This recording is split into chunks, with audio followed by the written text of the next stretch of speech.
yo, 10 piece 2 is buzzing the streets. They know my message is simple, so when you hear my vocals, you hear the passion through the speakers, volviendo lo loco. Solamente estoy rapeando para cambiar el juego socio. Social club is the click, I'm sure somebody told you. I got it popping, but I know it's God's timing though. Flip work when the prison play dominoes. I make sure you know who you got rhyming for you. Me, I've been real, come through, we can have a discussion. Christ reigns all day, what you wanna say? What else? Always wanna hate, check it, Christ is on the way. Me, I spit that cray, I got the websites checking for me. You not supporting for real, don't need you repping for me. You can't crab in the bucket, because I'm not gonna fall for that crab in the bucket tree. You gon' always know it's me. All right, shalom, shalom. Greetings in the name of Messiah Yeshua. Dreaded Farmer, jumping on to talk to you a little bit about how to live today. You know, in these times right now, there's a lot of mixed signals out there. People are really frustrated with what's going on in the world and around them, you know, in your community, in the schools, in the government, and around the world. Just, you know, different things are happening that are just making people shake their head and scratch their head and go, you know, what is this? Why is this happening, right? And, you know, no matter what happens in this world, we still have a call as believers. And as much as we want to get amped up and fire out and lash back at people, and as much as we want to jump into the flesh and get angry, get frustrated, get physical, right? And as much as we want to indulge in our own stuff, you know, and try to be our own self and try to live by the fleshly desires of this world, we still have a higher calling. We still answer to a higher power, regardless of the situation.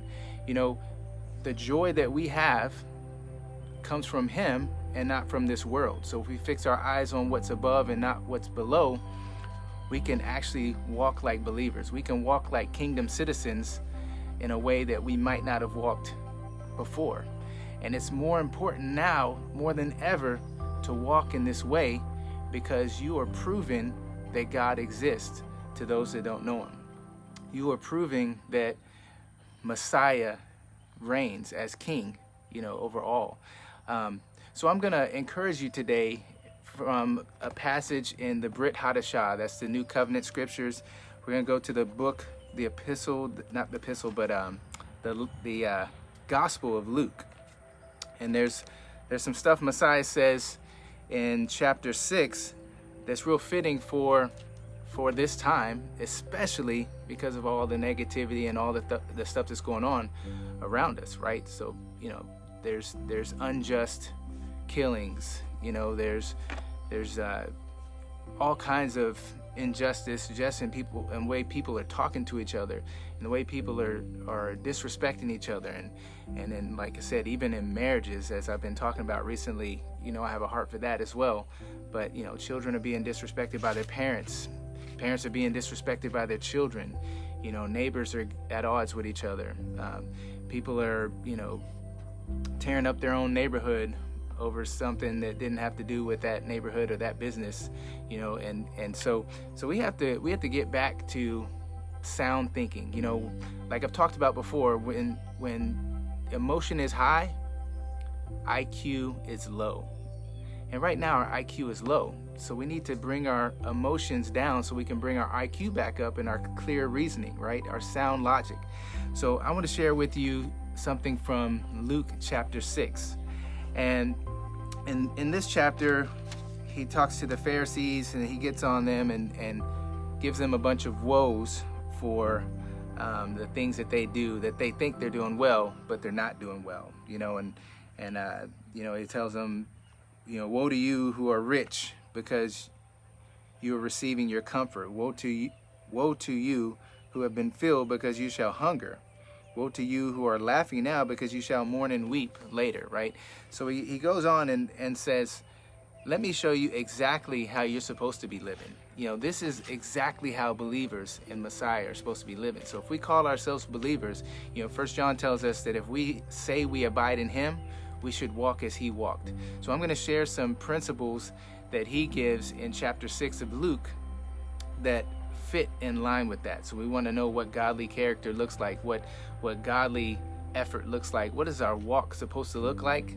It's contrary to everything that your evil mind already thinks of. So I'm going to share this with you and encourage you to walk in these ways. So he goes on, starting in verse 27. He says, "But I say to you who are hearing." So right there he says, to you who are hearing. So as a believer, are you hearing him? You know, he's speaking to us. Our Abba Yah, Abba Father, he is always speaking to us, but are we hearing? You know, some people have eyes to see and ears to hear. So I'm asking you, do you have ears to hear? So hear what Messiah is saying to you.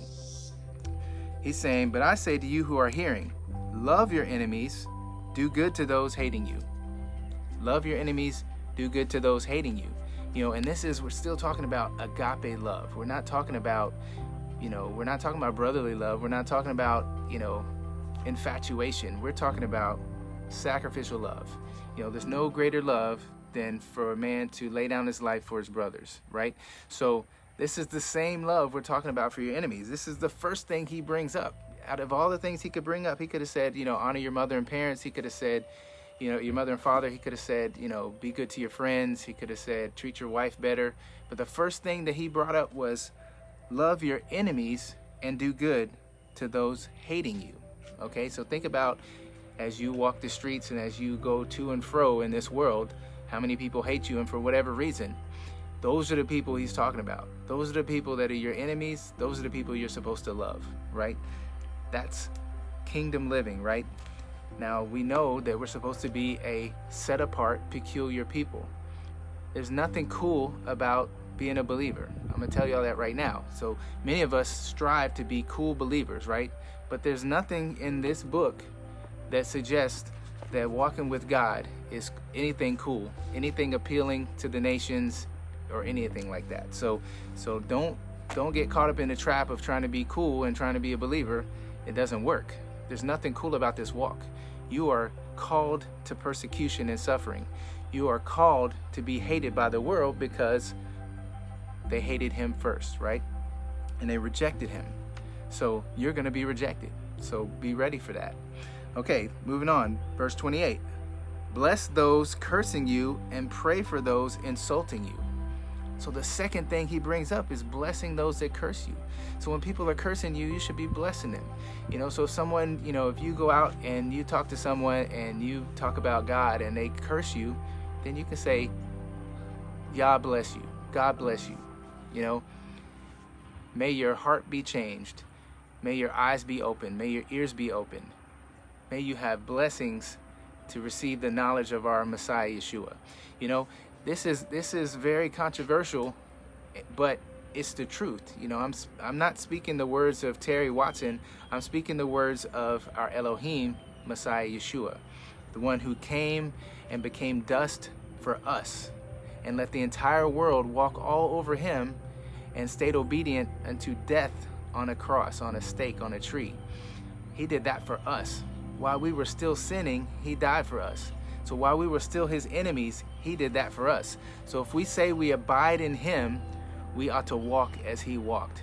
So are you willing to die for an enemy? Are you willing to give up your life for a brother? Are you willing to bless those who curse you and pray for those who are insulting you? All right, so bless those cursing you and pray for those insulting you. So when someone insults you, pray for them. Don't insult back, don't lash back. That's walking in the flesh. That's not walking in the spirit. We are called to walk in the spirit. We as believers have been given the Ruach HaKodesh as a down payment of what's to come. I'm telling y'all.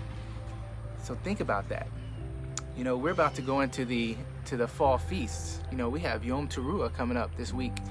And that's the day of trumpets.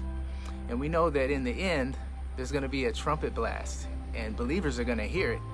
And that's going to be the time that Messiah comes and gathers us up. So be ready for that. So when he comes back, when you hear that trumpet, how ought you be living? Right here, he's telling you in Luke chapter 6. So let's go on. Verse 29, it says, and to him who hits you on the one cheek, offer the other also. And from him who takes away your outer garment, do not withhold the inner garment either. So if someone takes something from you, give them more. You know, all they're doing is taking from your Elohim. You have nothing in this life that wasn't given to you by him. Nothing. So you have to determine whether you're a steward or an owner. Because if you think you're an owner, then when someone takes something from you, you're going to get mad. You're going to want to pull out your gun. You're going to want to get them. You're going to want to get it back, right? But if you're a steward of God's things, then you're going to take good care of it. But if someone steals it from you, takes it from you, guess what?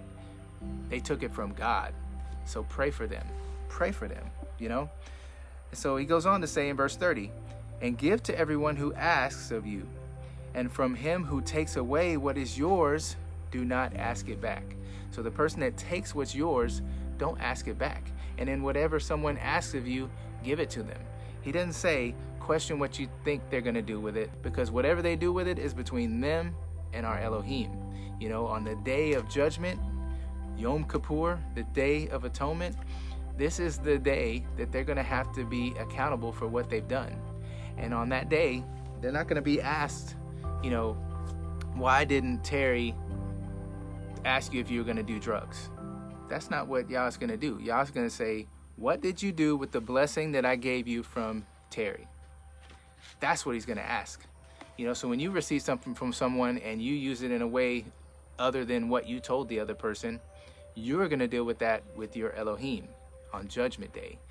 That's not going to be on the person that gave it to you. All that's going to be on him is that, did someone ask you for something and did you give it? Okay? So don't be attached to what you have. When someone needs it, give it to them. Okay? All right, moving on. Verse 31, it says, and as you wish men should do to you, you also do to them in the same way.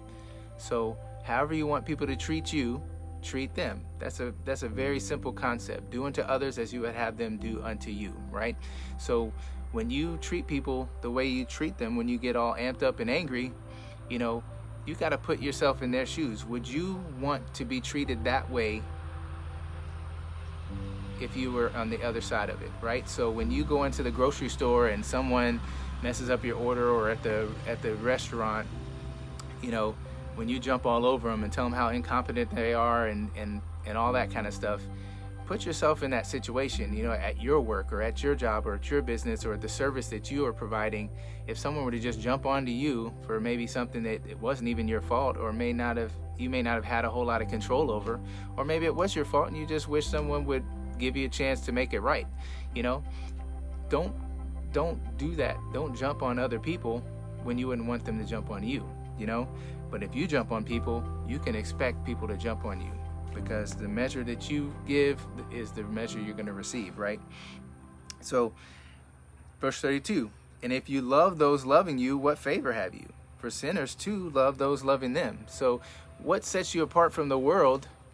If you love only the people that love you, you love your family, your friends, those that follow you on Facebook, those that, you know, hug you all the time or praise you all the time, those that spend money on you, those that buy things from you. If you're praising only those people, how different are you from anybody? You know, what makes you different, what makes you Messiah-like, is to love your enemy and pray for those that hate you, right? And to bless those cursing you, right? Do good to those that hate you. Pray for those who insult you. You know, these are things that set you apart. You know, giving to the one that asks, not asking it back, you know, not worrying about it if they steal it from you. You know, that's what makes you Messiah-like. Everything was taken from him. He was on the throne in his robe, you know, controlling the universe, and he allowed everything to be taken from him for him to come down here and sacrifice everything for us. Do you understand? So if he did that, how can we be so selfish to not be sacrificial amongst each other, right? So How much do you love that sinner? How much do you love the pagan person? How much do you love your enemy? How much do you love your own family? You know, these concepts are very difficult when you think about leaving your home and being out in the world, but for some reason, especially in the body of Messiah, these concepts are difficult even in your own home amongst the people you love. We're not praying for our kids. We're not praying for our spouse that we're at odds with. We're wanting to break up and divorce. We're wanting to send our kids somewhere else and let someone else raise them. You know what I mean? We're trying to get all kinds of help, you know, so that we don't have to deal with our family. And we try to, you know, stay at work and then things happen. You know, we don't need to live like that, especially if we call ourselves children of God, especially if we call ourselves followers or Talmudim, learned ones of our Messiah Yeshua. So I'm encouraging you to walk like this, okay? So, and if you lend to those from whom you expect to receive back, what favor have you? For even sinners lend to sinners to receive as much back. So don't lend to someone expecting it to be returned to you. Give it to them as a gift. If they return it to you, what a blessing. If they don't, you've blessed them anyway. Don't let someone steal your blessing by trying to make it some kind of loan that you're lending to them and you're going to get it back and you want to get it back in interest. You know, the Torah forbids that, you know, doing that to a brother. Okay? So, rather, love your enemies and do good and lend, expecting none in return. And your reward shall be great, and you shall be sons of the Most High Elohim, because he is kind to the thankless and wicked ones. So if our Elohim is kind to thankless and wicked people, you know, he's kind to the just and the unjust, then who are we to not be kind to the thankless and the wicked, right? So I'm telling you, this is, you know, other level stuff. This is not what you're going to hear in your church. This is not what you're going to hear in your synagogue. This isn't the stuff that we talk about in theology. This isn't the stuff that we talk about in, you know, Bible school, right? But this is what Messiah's teaching is. This is in red letters in your Bible, okay? So whatever's in red letters, if he tells you to do it, you need to do it, okay? So I'm going to read that one again. Rather, love your enemies, do good, and lend, expecting none in return. None in return. And your reward shall be great, and you shall be sons of the Most High, because he is kind to the thankless and wicked ones. Therefore, be compassionate as your Father is also compassionate. I don't think I need to explain what compassion is, but be compassionate. You know what compassion means. You know that you wish people would be compassionate with you all day long, every day. So you need to be the compassion that you hope people would be to you. Whatever it is that you want someone to do for you, you make it your mission to do that for someone else. And compassion is no different. How compassionate is our Elohim?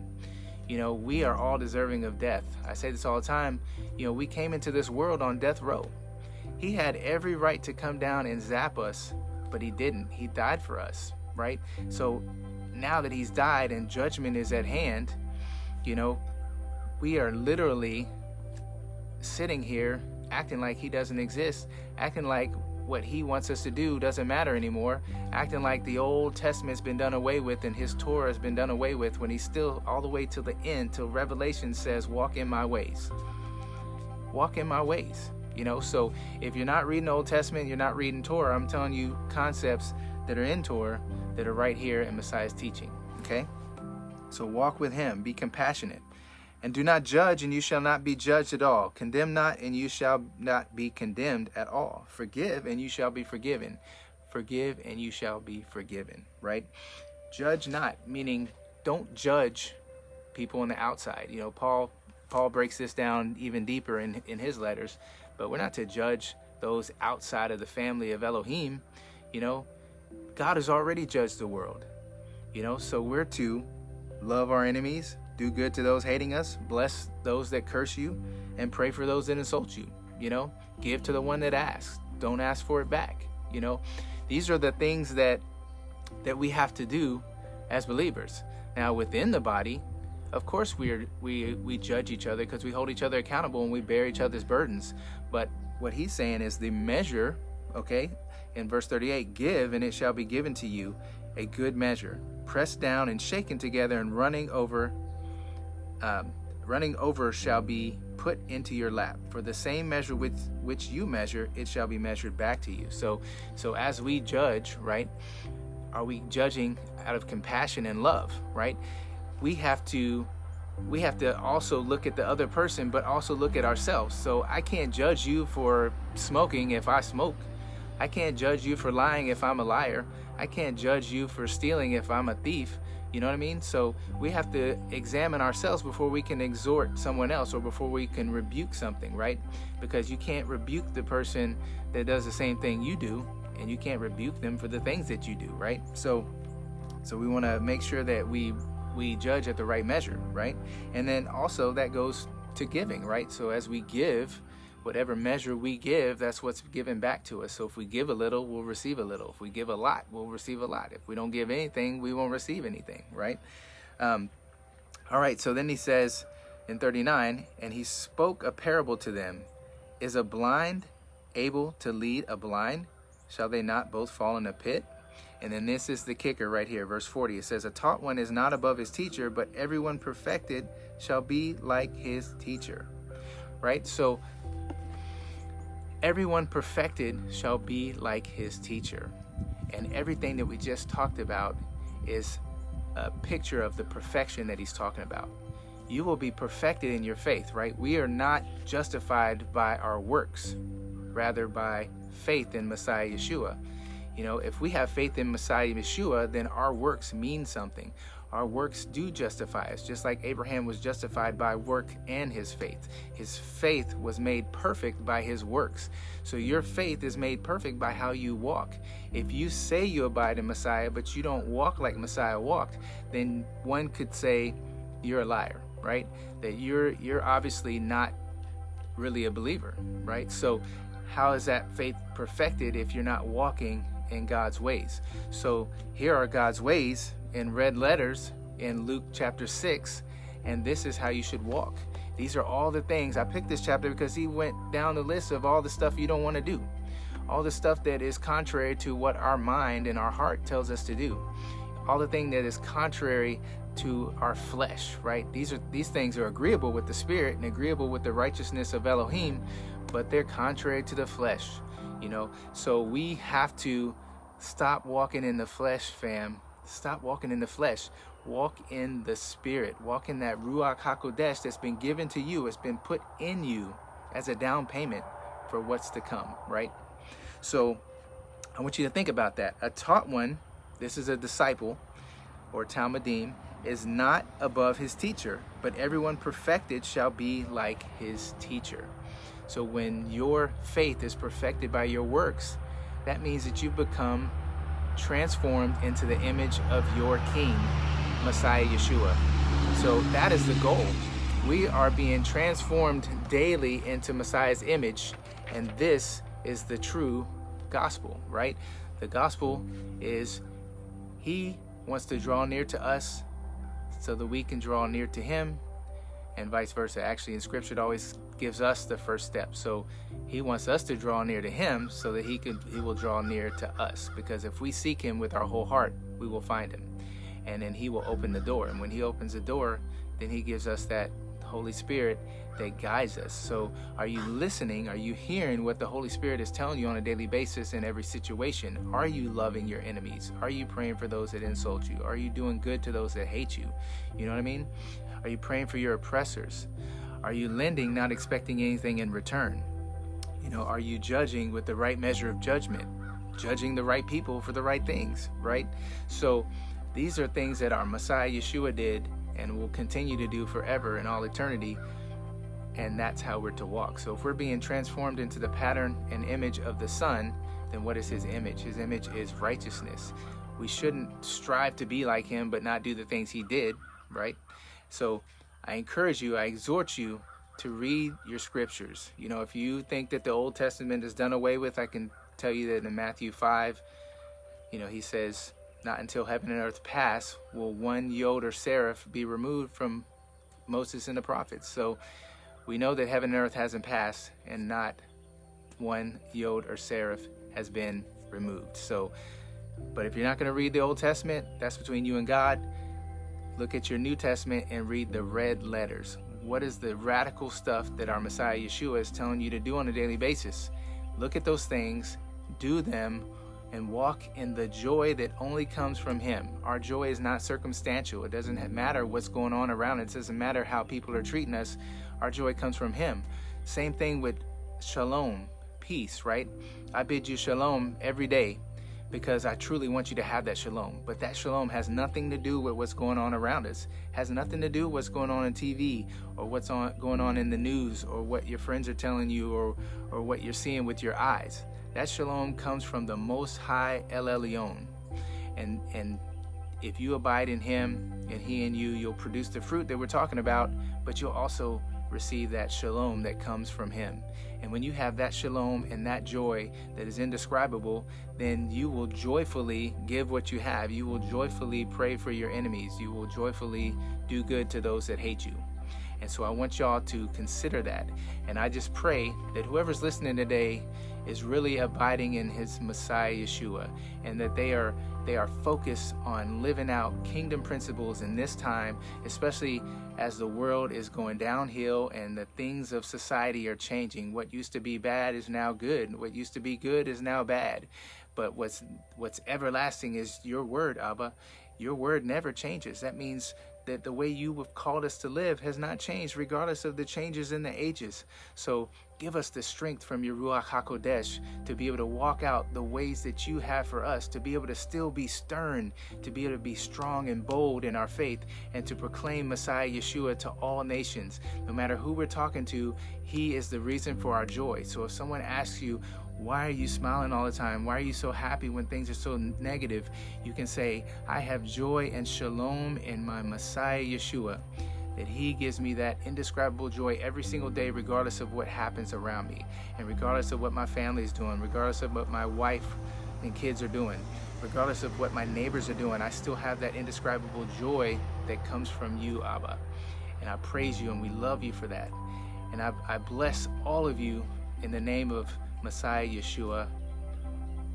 He is the Messiah. He is the Mashiach. He is the anointed one of Israel, the Holy One. Amen. So I want y'all to live it, love it, and share this with whoever needs it. Be the light, be the salt today, and don't be afraid to proclaim his name.